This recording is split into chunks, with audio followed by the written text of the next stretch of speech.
Bonjour à toutes et à tous, bienvenue sur Comics Party, très heureux de vous retrouver aujourd'hui ce dimanche à l'heure qu'il est. Je suis bien sûr au Comic Con Paris pour cette nouvelle édition de ce festival, le festival de la pop culture et des comics, bien évidemment, et je suis très heureux d'y être et j'espère que j'aurai rencontré déjà bon nombre d'entre vous hier samedi et aujourd'hui dimanche, on y reviendra. Mais aujourd'hui, hop, à l'occasion de la trouvaille de ce comics L'Arme X que j'avais déjà dans d'autres éditions et je cherchais justement cette édition de Semic qui me semble date de 1991, j'ai eu envie de vous reparler de Wolverine.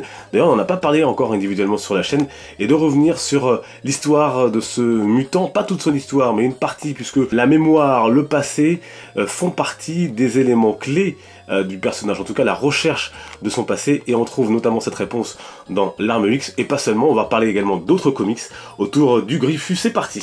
Wolverine, Logan ou même Serval en français, bien des noms pour désigner un seul et même être, en l'occurrence un mutant, et pas n'importe lequel. Le plus connu et le plus populaire d'entre eux sans doute, de multiples noms pour un anti-héros qui a eu de multiples vies. L'une d'entre elles est celle de sa naissance ou de sa renaissance, suite au projet Weapon X que l'on peut découvrir dans le comics du même nom, L'Arme X en français. Dans ce récit culte et fondateur de Barry Windsor Smith, on retrouve Logan, enlevé par de mystérieux scientifiques, croit-on au départ, dans un lieu secret et gardé. Ces derniers vont entreprendre sur notre homme une expérience folle et barbare en lui injectant de l'adamantium dans le squelette. Pour rappel, dans l'univers Marvel, l'adamantium est un métal ultra résistant et peut-être le plus solide. Fruit de sa mutation, celui-ci possédait déjà des griffes en os qui se retrouvent alors recouverts de ce métal. Sa mémoire, elle, lui est effacée. Lorsque celui que les scientifiques appellent la bête se réveille, tout ne se passe évidemment pas comme prévu et Logan tue et blesse ce qui se trouve à sa portée.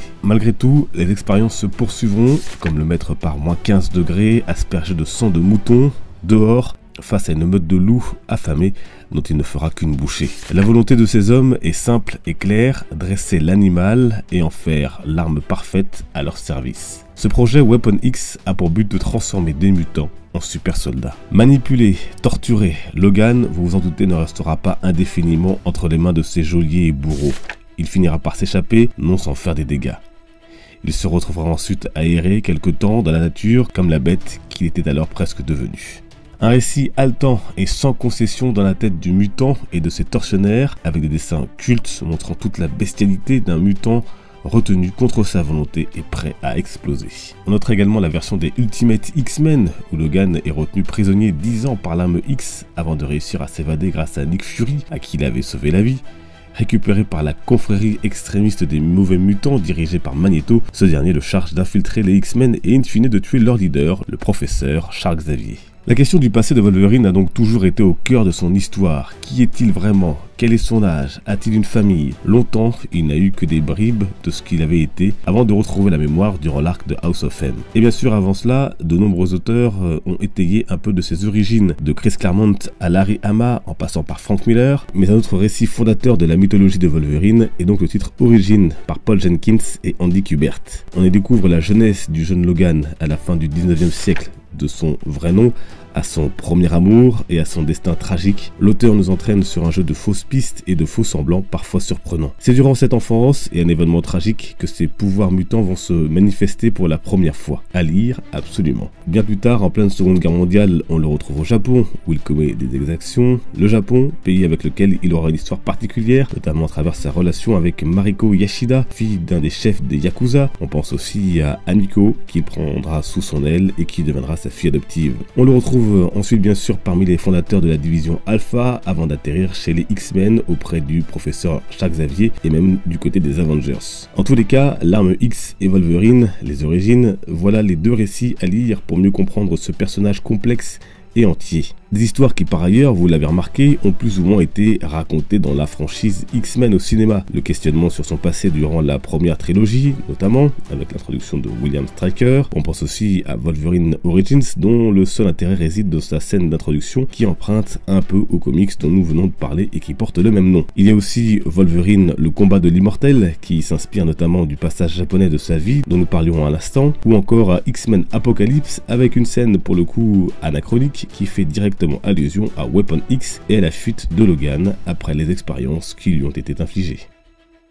Voilà, et bien évidemment, le seul vrai film qui vaut autour de Logan et donc de Wolverine, c'est ce film, bien sûr, Logan, un véritable petit bijou que je vous conseille de voir ou de revoir si vous ne l'avez pas encore vu. C'est vraiment excellent.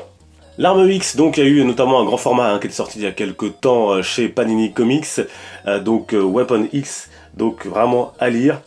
Et puis bien sûr, également, ce titre Wolverine Origins, avec donc de Paul Jenkins et Andy Kubert notamment, à retrouver donc chez Panini. Donc là c'est en Marvel Icons, il me semble qu'il avait été aussi réédité en Deluxe si je ne dis pas de bêtises. Nous on se retrouve bien évidemment sur les réseaux sociaux, vous avez tous les liens en description, n'hésitez pas bien évidemment à m'y suivre, à poser vos questions et à échanger, discuter, partager autour de notre passion. Vous avez également la page Facebook où là c'est une communauté tous ensemble et on partage nos lectures, nos coups de cœur, tous les liens sont en description. Allez, à l'heure qu'il est, il reste encore quelques heures au Comic Con Paris, on s'y retrouve, je vous dis à très bientôt, portez-vous bien, les comics sont une fête, ciao.